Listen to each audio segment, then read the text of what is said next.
Been away for a while. Deb, yep. So I am here tonight and I'm going to be here for a while. I have not been here for a while. I'm kind of updating you with what's going on with me. And it's been a while. I'm trying to think. I was trying to think. I don't know if it's been almost a year. Hi, Reek. We're doing good.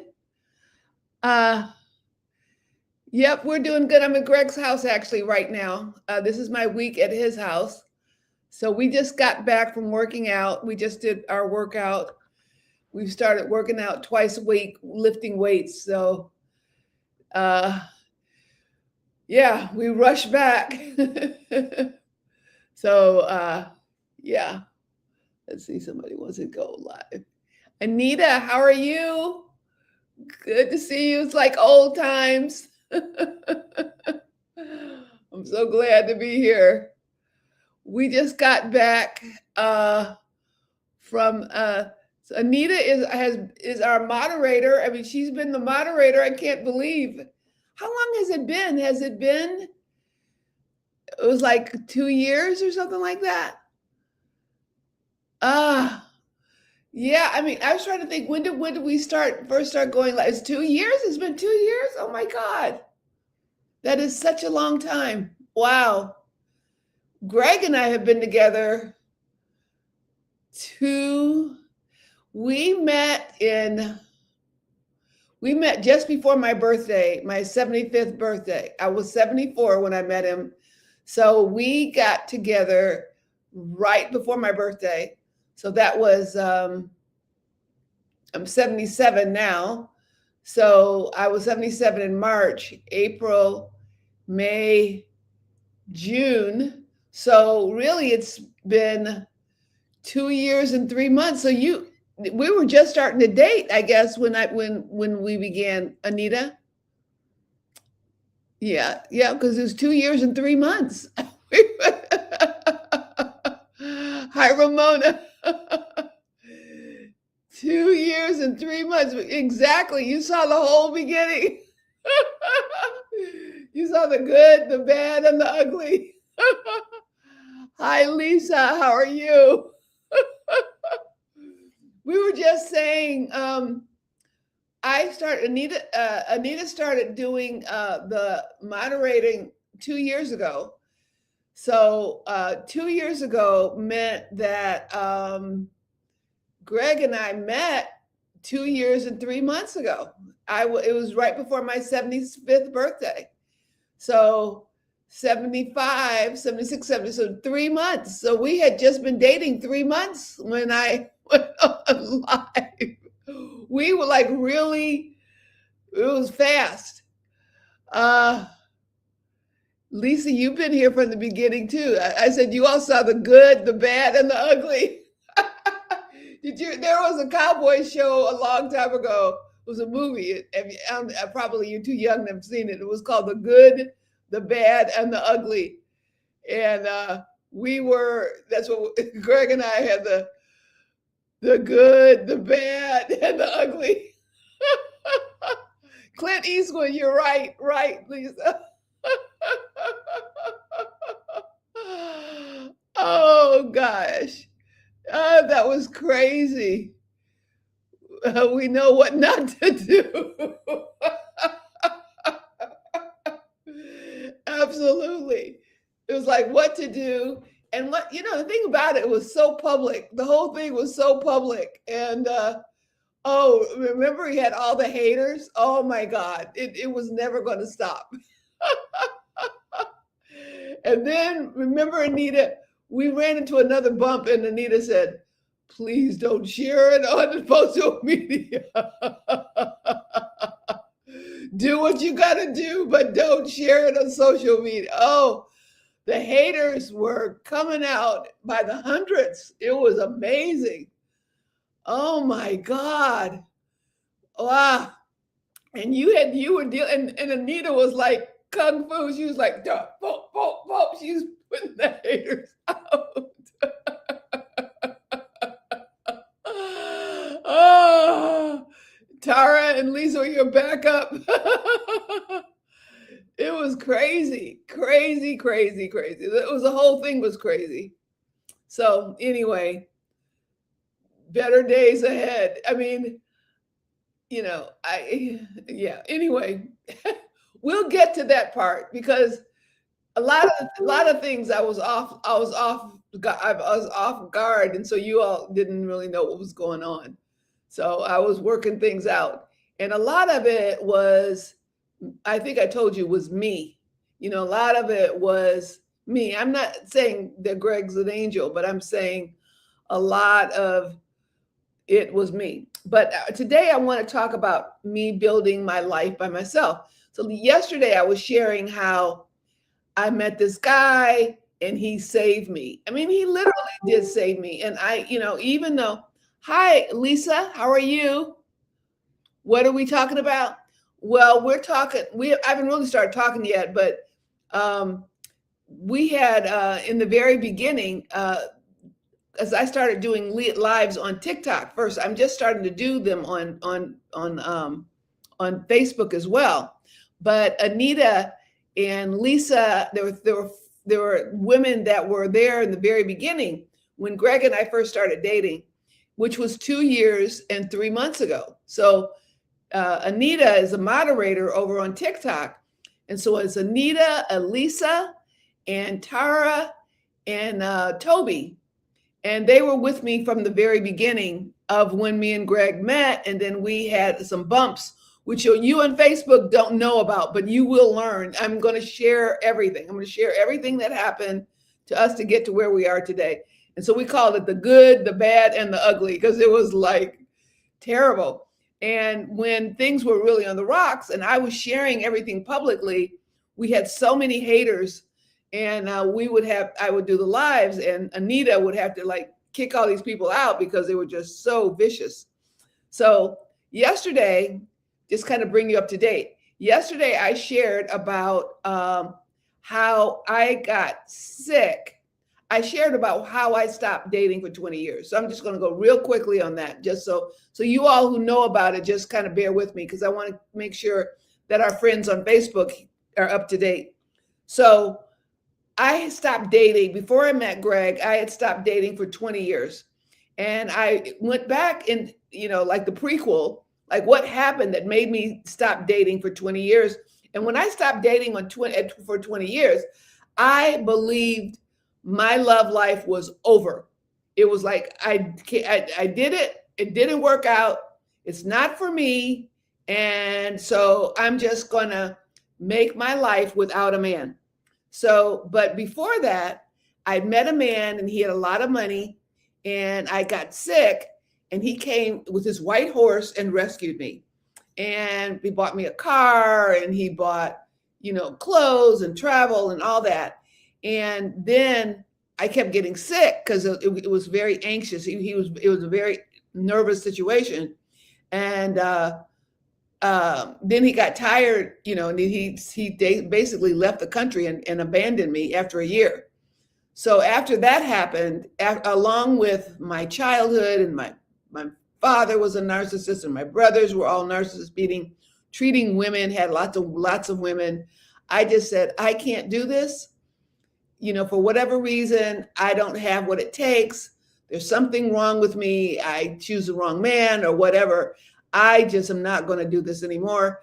And I just basically closed shop. I said, I'm not dating anymore. I'm not going to go out anymore. That part of my life is over. Close the shop. I'm never going to date again. And I did that for 20 years. I was celibate for 20 years and was not thinking about being in any relationship at all. So I have been alone. I have lived by myself for 46 years. I never remarried. With the guy that had the money that rescued me, I lived with him a year, but that I had never lived with a man before that, besides my husband. And I was married for 10 years. And so let's see. So I basically stopped dating. And this is the life I built. Like I was like, so I admired Myself, I felt very strong. I'm like an Amazon woman. How many on here are Amazon women? Like you don't need anybody and you can make it on your own. Say me if you are an Amazon woman. And that means you know how to do it yourself. You don't need anybody. And you just say, I can do everything myself. I don't need a man for anything. Yeah. Lisa, for sure. You said you for sure. Anyone else? Anyone on Facebook? You were on the wrong page. Yeah, I know you just started watching me, Andy. Because it's funny, Facebook, I didn't have, I didn't, my following is primarily on TikTok. And I have like about 20,000 followers on TikTok. And one day I just looked up and I had 14,000 followers on Facebook. I don't know what happened. So you start, yeah, hi, Vera. So anyway, I just, I'm kind of updating you. So anyway, that's when I said I'm going to be by myself. So now I'm going to talk about being a woman who's decided that you are going to be by yourself. That's what I did. I didn't feel sorry for myself. I didn't think that anything was wrong. I just felt like whatever it was it took to be in a relationship, I didn't have it. I did not know how to do it. I had never done it successfully. I was happy most of the 10 years I was married to my husband. I will say that. But my husband turned out he was on the spectrum. So he had like what's Asperger's. Anybody know what Asperger's is? Yeah. Yeah. We're together. I'm at his house right now. We're engaged. Yeah. I'm engaged. We're engaged. But I'm like going back before I got engaged, before I met Greg. So so I built this life. It was like my ivory tower. And I made a lot of money after the man left. And so I bought my own house. And I felt like my life was okay. You know what I mean? It wasn't vanilla or chocolate. It was just in between, that I had some friends. All of my friends were married. Hard times for me were holidays and weekends because my friends who were married, they were all with their husbands and I would be by myself. So I would just kind of figure out things to do for myself. I have no problem going to the movies by myself. I love to take myself out to eat. I traveled. I went to Spain. I went to Europe. I traveled by myself. So I didn't really feel like I was missing anything. Now, if I would be honest, I would wake up some mornings and I said, boy, what would it be like to have to be in someone's arms in the morning and I wake up? Or what would it be like to have someone to care for me? I've got a flash goal.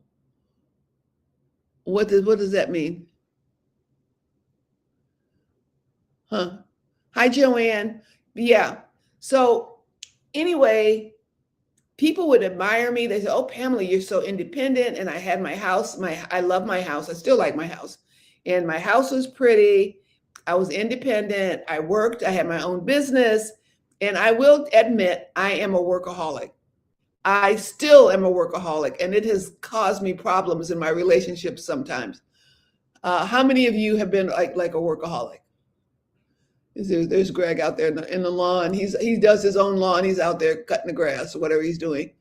I'm going to get him to come on before the week's out. I'm going to have him come on.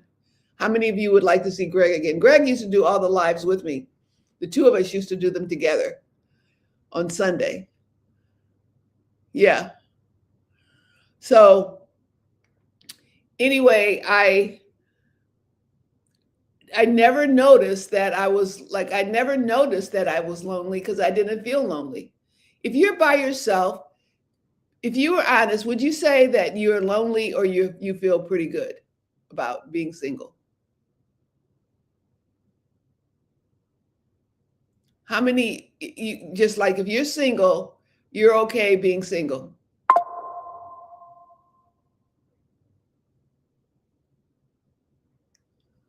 How many are truly okay being single? Anyone be honest to say they're okay being single? No? You feel pretty good, but be nice for a companion. Yeah. Yeah. Yeah. So, yeah, I was kind of like that. Every now and then I'd go on a date and then, I did not want to open that door because the thing about it, once you close the door I don't think men understand that. Maybe you women might understand it.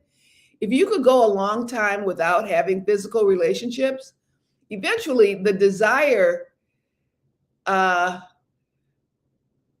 it goes away. And not that every now and then you might think about it, but your physical desire just goes away basically because you have other things. So work is really my yeah, I love work. I have my own business. I have people working for me. I had clients. And so I love doing that. And so I felt like my work was enough and my having my home was enough and traveling by myself was enough. In fact, before I met Greg, I wanted to move to Spain. How many of you have been to Spain? Anyone on here has been to Spain? Anybody been to Spain? Why don't you tell me some of the places that you've traveled? I love international travel. What are some of the places you would like to travel or you have traveled? Why don't you tell me? Anybody been to Spain or the Caribbean or something? Anybody have places that you have traveled or would like to travel? If somebody gave you all the money, where would you want to travel? Or if you have traveled, where have you traveled? Anybody? Where would you like to travel? Anybody have a place? Well, I've gone to a single by myself. I went to England. I went to Paris. I went to Ireland. I went, to Canada. I went to Mexico. So I went to all those places, and then I decided I wanted to move to Spain. Only reason you've been to Italy, Lisa, Bahamas, Jamaica, Mexico, and Hawaii. Yes, and Hawaii. I love Hawaii. So, I'm single. I can do these things. I can travel. I can do what I want to do. I can be with who I want to be. And I don't need a man. So that was the deal. I did not need a man. And I could depend on myself. And that's what I kept saying. I could depend on myself. And I'm not going to depend on anybody else. So, I felt very strong. I felt very independent. And when I would see people who were couples, I would like, wow, I would like to be a couple. I see people holding hands or whatever. And I said, I would like that, but I guess it's not for me. I just felt like I said, like, God, I guess you want me to be by myself. You just want me to be alone. So I had what I call an invisible rule. An invisible rule is a belief that you have in your head and you don't even know you have it. So the belief I had in my head was I'm not lovable and nobody's really going to love me. I really believe that. I said I am not. There's something wrong with me because when I was a little girl and I was home, and I'm 77 now, but when I was a little girl, I don't know what it was. My family didn't like me a lot because I guess I was too much. I was too much. I was too much. I had an opinion, and I was come from the place where you're supposed to be seen and not heard. And so, I was just too much. And they were always cutting me down to size, I guess. And so I just felt like, there's something wrong with me. I'm not lovable and no one would ever love me. And no one, certainly no one would be true to me. And the men that I chose were men like my father. And those of you who weren't here yesterday, my father, I love him. God bless him. I'm the daddy's girl, but my father was basically a narcissist. And he worked two jobs. He worked hard. He was with the family, but he had a Cadillac. He had really sharp clothes. He partied all the time. He had hundreds, literally, I'm not exaggerating.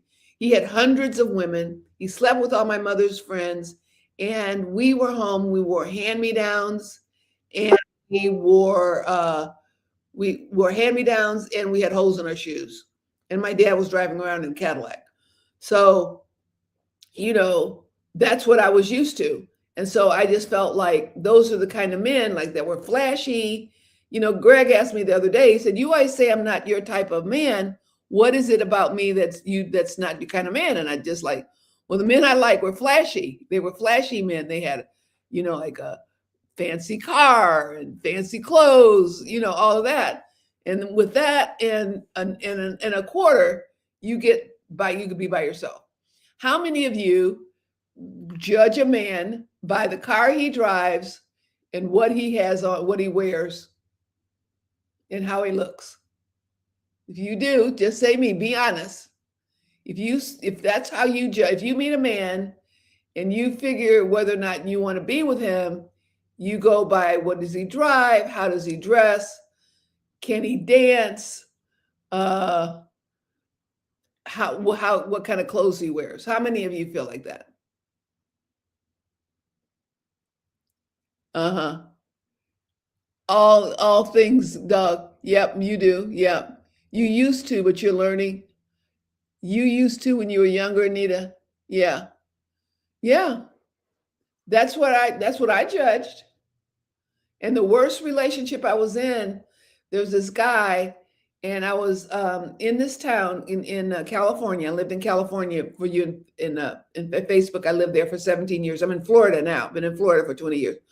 But anyway, I met this guy, and he walked out of the car. He was like my father all over again. He had a Mercedes, he had a Rolex watch, and he had expensive clothes. And you didn't have to say anything else. I was in love. I was in love with this man. And I considered him for many years before Greg, the love of my life. Really? He never gave me what I wanted. He was a narcissist. He was not thinking about me. He wanted what he wanted from me. He did not want to make a commitment to me, but I loved him for 7 years. And that's the thing about it. You really have to be careful.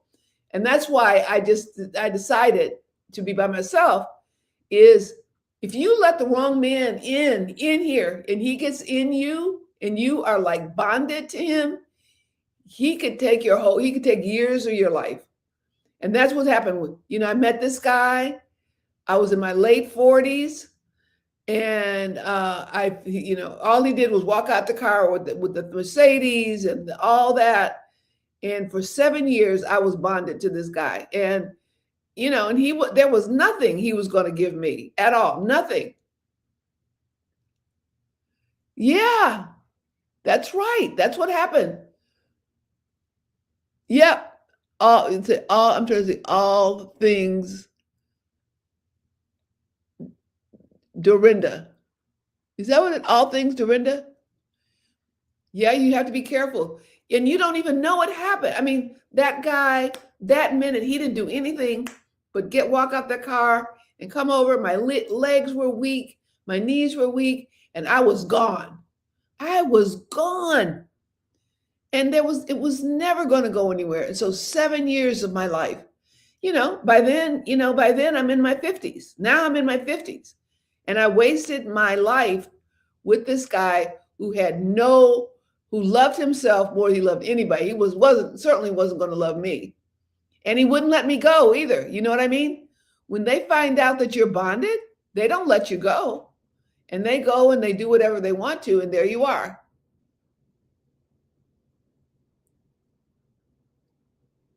Yeah, I think a lot of women have a lot of these things in common, because that's what you know, you grow up and you get, because basically we're not prepared for what's real, the real life is. You know, uh, there are women that their mothers teach them how to marry well, and it's a business. You know what I mean? And after it all turns out, it's really a business. Yeah.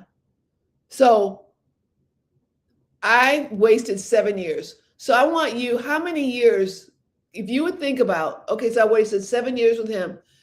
What is the longest relationship you had that you wasted years with? How many years? Just, you don't have to say who it was, but just how many years? How many years? Like, I wasted 7 years with that guy. At least the guy that had money and rescued me was just a year, but 7 years I wasted. Can you all think of a relationship that you wasted like lots of years with? When you think about it, how many years have you wasted with the wrong person? Or people, just think about women that were married. Like, my mother was married to my father for 18 years. Well, by the time she got out the marriage, she was an alcoholic, and she died at 41, being in the relationship with the wrong person. So it's easy to happen. You're too embarrassed to say how many years. Yeah. My husband, we were married 10 years, but I have two beautiful children. I'm blessed with that. The other guy, he had no good intentions for me at all. Instead, I wasted 7 years. 3 years, Lisa. 3 years, especially when you're older, is a long time. You know what I mean? 3 years out of your life. And meanwhile, there could be someone who's good for you. So, I said I had this invisible rule that had me be by myself for 20 years. 20 years by myself. And I was okay with it.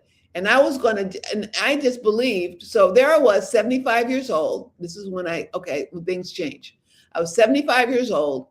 And when I was 75, I'm going to tell you where I was. I was 75 years old, and I was feeling like I didn't have much life left. Like, I'm 75. Two of my brothers had passed away. My parents were passed away. My father had just passed away. And I just said, I guess I'm just waiting for my turn. I'm waiting for my turn. I'm 75. My brother passed in his 50s. My other brother passed when he was in his 60s. And I'm the only one left. I have a younger brother who's 10 years younger than me. But, I just kind of, and my business wasn't going really well. And I was just thinking, well, my life is over. I'm going to pass away. I'm going to be by myself. So then what happened was, my business wasn't doing well. And I said, and I found these women who were doing really well, good business, and they're working with this particular business coach. And I was like, I'm older. I still have to work. I still need to make money, but things change, times change. You have to figure out how you can make money. So I went to this coach and I started being in her classes. And I don't know what happened. What was it? So she would coach you, and she'd coach you online. So I go online. And so I just said, well, I'm trying to figure out how to make my business work. I'm not making enough money. And I've been single for 20 years. I'm by myself and I'm 75. And, I just want to just kind of be comfortable, my life, as my life goes on. And so she said, 75 is not old. And she said, 75 not old. I'm like, what do you mean? In my world, 75 is old. She said, 75 is not old. And then she says, well, what about dating? What are you dating? I'm like, well, no, I've been by myself, for 20 years. And, I don't think I should date. And she said, woman, you're young. There's a lot going on, and you could get your business together, and you could meet someone and get out there and get online and start dating. And I'm like, dating? Really? Date? So anyway, I trusted her. So I said, okay, I'm going to go out there and I'm going to date. And so I went out and I went online and I started dating. And I met a guy.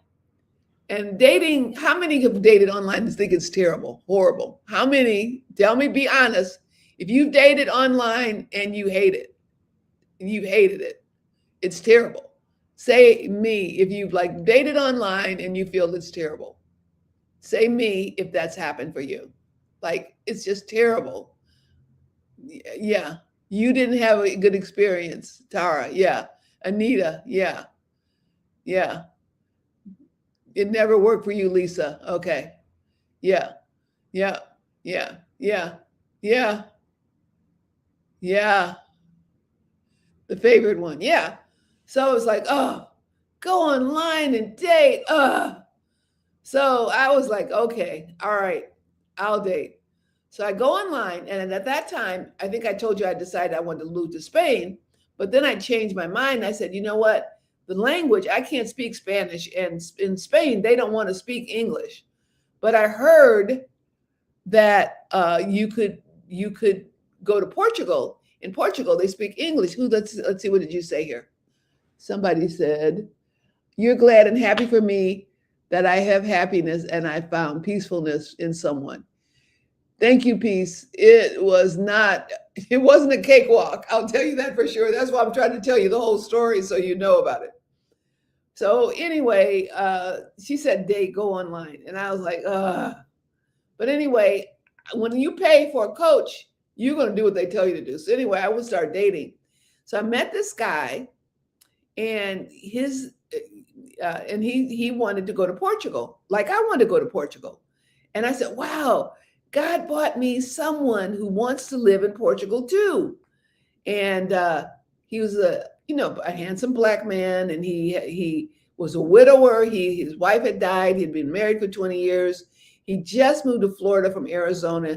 He bought this big house. He had a boat. He had all the stuff. So I just like, oh, wow, God brought this guy. And so I started dating him. I'm going to be honest, I was not attracted to him, but I just said, God bought this man because we both want to go to Portugal, so he must be the right one. So we started dating, and we didn't have a spark, but we just kind of like settled in, and we both wanted to go to Portugal. And so eventually we were going to go on he wanted to go right away. We were supposed to go in April. It was January. He said, no, life is short. We have to go to Portugal now. I'm going to go whether you go or not. And so I said, okay, all right. I arranged my affairs to go to Portugal with this man. And by the way, he happened to be impotent. And I found out later. And so I was like, oh, well, I hadn't been with anybody in 20 years. So I was just like, oh, okay. I guess God doesn't want me to have, you know what? So, all right. I said that. I didn't say I wouldn't be with him because of that. And we were going to live this life in Portugal. So we go to Portugal, and the first time he like yells and screams at me, and I'm like shocked because I didn't have anybody talk to me like that. And but then I talked myself out of it because we were in Miami, and he was like really like, I mean like literally screaming at me. And so I was like, okay. So, but then he acted like nothing had happened. So I said, okay, all right. So anyway, we go to Portugal, and then Portugal, it blew up. He was like very abusive. He didn't even like me. He was like telling me I was too loud. Now, I'm not a quiet person. If you see I'm here, I'm not quiet. But he was telling me I was too loud, and I should be this way, and you should be that way, and all of that. And this is our first day at Portugal. And I felt this small. And he said literally all the things my family had said to me. Who do you think you are? You're not all this, and blah, blah, blah, blah. And you think too much of yourself. all he says, all the stuff. And I was just devastated. And I was so hurt. And we were in the hotel, and this was our first day. We got to Portugal. And then I was over there, and he said all these things bad about me. Has any one of you had that experience? The experience where somebody, it doesn't have to be a man, it could be your family, it could be someone, and they make you feel small, or you let them make you feel small. How many of you have had that experience? I want you to get in touch with how that feels when somebody just tears you apart and tells you you're nothing. How many of you? How many of you have had that experience? Nobody? Nobody's been with someone and they've said things, or a family member, or a brother, or a sister, or a man, or somebody you love who tells you you're nothing. Has anyone had that experience? Say me if you've had that experience. Say me if you had that, where you're trying to build yourself up, and then someone tells you you're nothing. Who do you think you are? That's the main thing my mother used to say to me. Who do you think you are? And I sat there, and I couldn't sleep, and I was talking to myself, and I had enough sense to talk to myself. And I kept saying to myself, Pamela, don't believe what he's saying about you. What he's saying about you is not true. There are people who like you, people who love you, people who respect you. Your children love you. They love and respect you. Don't believe what this man told you about yourself. And I talked myself into it. And then that next morning I said, okay, I'm not going to be with somebody that talks to me like that. This is only going to get worse. And the thing is if I tried to explain myself to me, said, there you go. You always have something to say. I was afraid to talk. How was I going to be with someone that I was afraid to talk? I was afraid to be me. Has any of you, am I the only person that this has happened to? That you've been with someone and they don't want you to be who you are? They want you to change or be someone different for them? Anyway, this is what happened. And I decided that I was going to leave. I was in a foreign country by myself. But I went the next day. I went online. I found a place. I went on Airbnb. I found a place to stay. And the next morning, he acted like nothing had happened. That's how they do. They treat you badly. Then like, okay, now I put you in your place. Now, okay, now you know how to act. You know how to behave. You know to be small. You know not to think a lot about yourself. And now let's plan our day. Now let's have our trip. And he says, okay, let's see where we're going to go today. And I said to him, I don't know where you're going to go, but I'm leaving. And he looked like he was shocked. And then of course, he insulted me more. You think you're so much, you're this, you're that. And I politely packed my clothes. I called an Uber, and I moved out. And I never saw him again. And I had left a coat there, and I went there and I got my coat, and I had him leave it at the desk, and I got my coat. So now I'm in Portugal by myself. I said, okay, all right, God, I guess I'm supposed to be by myself. I went on the date like his coach told me to do. And, and this is how it turned out. I met somebody and he's abusive. So I spent the 2 weeks in Portugal by myself. And I came home and I was there, and I felt terrible. Here I hadn't dated in 20 years. I hadn't dated in 20 years. I meet someone I think that I'm going to spend the rest of my life with, and we're going to live in Portugal, and he ends up being abusive. So I came home and I felt really badly. And wouldn't you know that 6 weeks after we got back, he died. And the reason I knew he died was that we had met some friends of his in Atlanta, and we were all going to go to Portugal together. They were traveling Portugal, and these were people that went to college with him. They went to college; they were college roommates or something. So the wife called me and she said, "Did you know that he died? When is the funeral?" And I didn't know he died. And then I looked online and I saw his kids were his kids, and that he had died. So then I felt really badly. I felt like it was my fault. If I'd stayed, he wouldn't have died, all of that. How many of you have felt guilty for something you shouldn't feel guilty for? But I felt guilty that if I had stayed there and let him abuse me, he probably wouldn't have died. Maybe I would have died, but he wouldn't have died. So I felt really badly about that. So I was just like, okay, see, I didn't date for 20 years. I date for somebody, then he's abusive and then he dies. Love is not for me.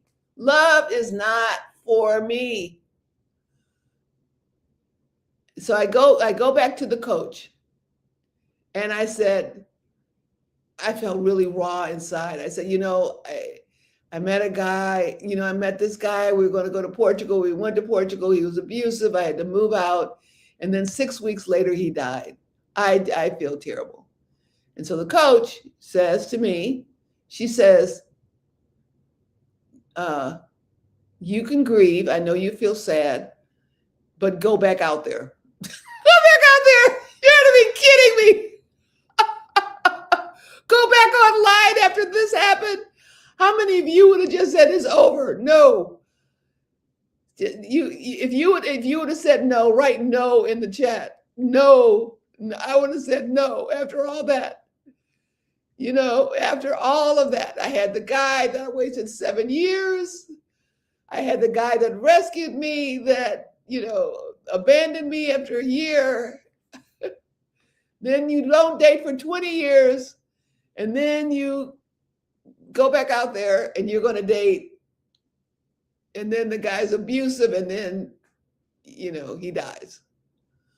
So after that, after he died, the coach says, go back out there. So I go back out there. And I guess I went on like 6 terrible dates. I went on 6 terrible dates. I went on one date. We went for lunch, and then he was like, I love you, I love you, I love you. Another guy, just one of these bad dates. They were just bad dates. 6 men.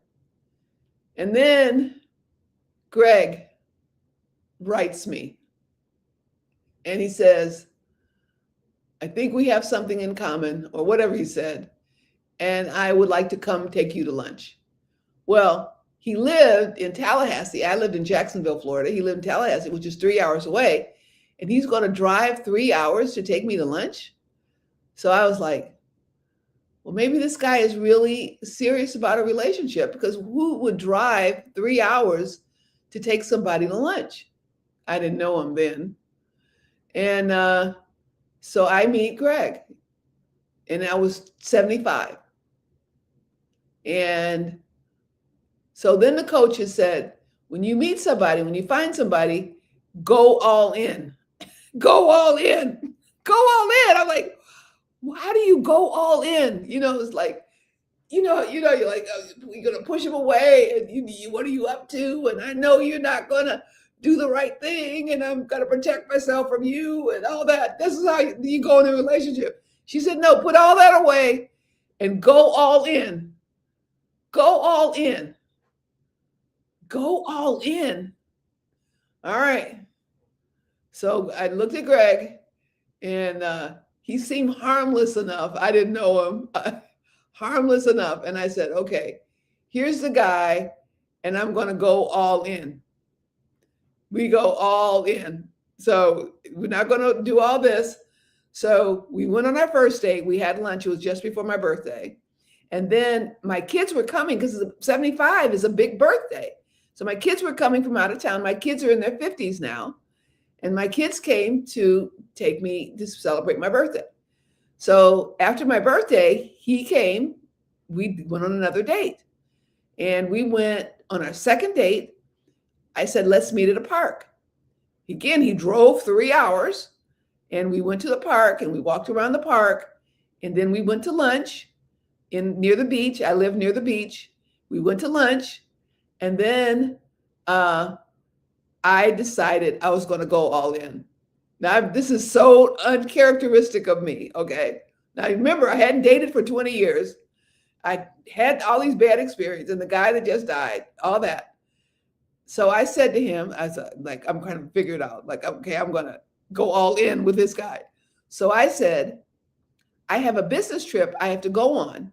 Now, this is our second date. Well, I have a business trip that I'm going on. And I have a dog named Sammy, my little baby Sammy. And he's sick and he's in hospice. And I don't want to leave him by himself. I don't want to leave him with the dog sitter. So would you go with me on the trip? And so he said, oh, well, yeah, I'll go. So on our third date, we planned a week-long trip. The trip, it was a 4 or 5 day trip with me and my dog. And he said, yes, he would go. So I was like, okay. And then I was like really scared, like, oh my God, I don't know him. I've never done this before. We were going to be in the same hotel room. What are we going to do? I got I got 2 double beds or 2 queen size beds. And, he goes on the trip. So he thought that I was driving because he saw me in the car. He came up to my house and I had everything but the kitchen sink. I had so much stuff. Have you ever been like you really nervous and you just like, you feel really, you don't know. So I just packed everything. I had a big trunk. I had my dog carrier. I had my dog food. I had my food, because I'm a vegetarian and I eat certain food. I bought all my food. There was so much stuff that he had like a SUV. He could hardly get everything in the car. He was like, what is this? What is this woman doing? He didn't know me. He was like, what? She's like the Beverly Hillbillies. She's got all this stuff. She's like, she's moving. But he didn't say anything. He packed everything in the car and we go down to the place. And I know a lot of you have heard this story. A lot of you on TikTok have already heard it. So we go down to the hotel. Maybe it's about a 5-hour drive down to Fort Lauderdale. And we go down to Fort Lauderdale and we get to the first hotel. He takes all this stuff. I got all this stuff. He takes it, puts it in the cart to take it into the hotel. We go into the hotel, we go to the thing, I tell him the reservations, and we're at the wrong hotel.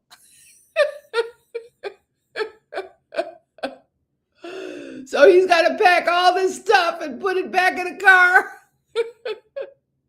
So then we go back to the car. He puts it in the car, and we go to the next hotel, and it's the right hotel. So then he unpacks all the stuff. Well, he waited to make sure it's the right hotel.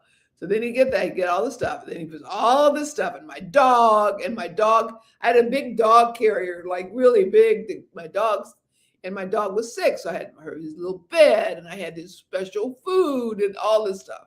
And he was going to watch my dog while I went to my business meeting. So we get there and then I say, okay, we're here. And then we went out to eat. And when we went out to eat, the hotel texted us because my little dog was barking.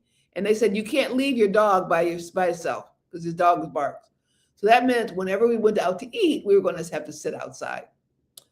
So anyway, he was okay with all that. So the first night we're together. Now, this is our third date now, right? It's our third date.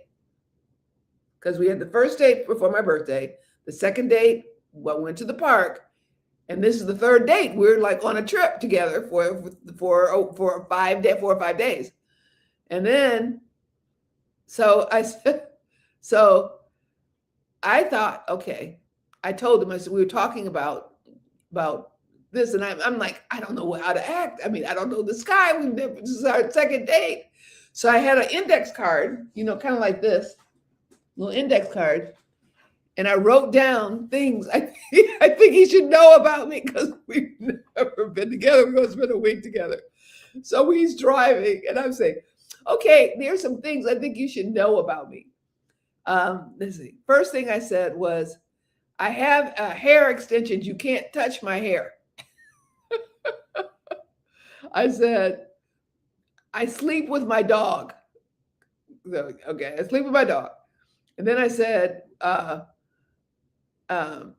may snore. I snore.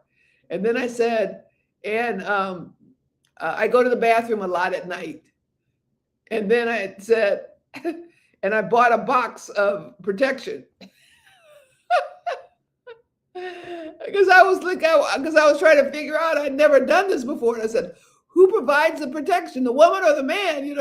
So I went on Amazon, and I hadn't done it. I hadn't been anybody in 20 years. I'd like, well, I guess I'll buy a box. I was reading the reviews. So he's like, a box? People don't buy a box with like 24. So anyway, he's like, he never revealed anything. He just drove. He never said anything. And then I said, and we'll go slow. We'll go slow. We just met each other, and let's go slow. Well, so anyway, you all heard it. I put on my flannel pajamas, but I thought, here he packed all the stuff in the car. He went to the wrong hotel. He had put up with my dog, all the stuff. I should at least give him a cuddle. I'll give him a cuddle to show him goodwill that one day we'll do the do. So, because he looked like a square, he didn't look like he was, amorous or anything. And so I go over there he's over in the other bed reading a book and looking very harmless. And I go over there to give him a cuddle. I said, oh, I'll just give you a little cuddle. And in my world, when you put on pajamas, that means nothing's going to happen. When I was married, which was many years ago, if my husband and I were not going to do anything, I would have pajamas on. So I thought for sure, okay, I'm going to have on pajamas, and then he'll know, he knows all we're going to do is cuddle. Well, he's very, very skilled. Let me tell you, he's very, very skilled. I can tell you this morning, it's just like, it is, our love life is it's unbelievable. I mean, and we're so old, but it doesn't matter. So anyway, the pajamas, 3 seconds later, the pajamas flew. We were off to the races, and we've been off to the races ever since. And so the next day, I was down to Fort Lauderdale. Actually, the coach was live. She's normally in the West Coast. She was live in Florida. And so I went there, and I was like, oh, I don't know what happened. This is the best thing that ever happened, like whatever happened. And, he's not my type, and, I don't know what, all these things. And she just said, well, just go for it. And so I decided to go for it. And that's how I broke my 20 years of abstinence from being with a man. And so I think I'll just end there, because it was something I'd never done before. If I had not been with that coach, I probably would not be with Greg today, because I was too busy doing this. And even, and I'll keep sharing, even as the relationship progressed, I brought my past with me, and it almost destroyed us several times. And if it hadn't been someone like Greg, I probably wouldn't be together, because he put up with a lot of stuff and came back. So that's what the invisible rule. Let's see, what's this saying? comment. You want me to say, okay, I got to do this. Okay. So even though, I believe that God brought us together, but it was a really a hard road. It was a very hard road. And that's why I want to share the hard road to you. But anyway, I want to let you know that you too have an invisible rule. And the invisible rule is these things, these decisions that you made when you were a little girl or a little boy that dictate your life today. You know what I mean? And the reason that I chose men that were like my father because of my childhood, my invisible rule. And I made decisions that I made because of my invisible rule, and the same invisible rule um, almost had me throw away what I have with Greg. So I have created a tool that you can talk to me for free. Yeah, that's for free. And I will put it, and Facebook, I don't know how to do that. Because in TikTok, you could go to my profile and you click on it. And if you click on the invisible rule, you can talk to me for free and talk about, ask me any questions, but just try it out. Just go there, click on it. And if you want to know more about it, you could put invisible. This is what Facebook. If you put invisible in the comments of your of the live or in anywhere in there, if you comment on any post, I will give you the link. That's what I'll do. I'll do that.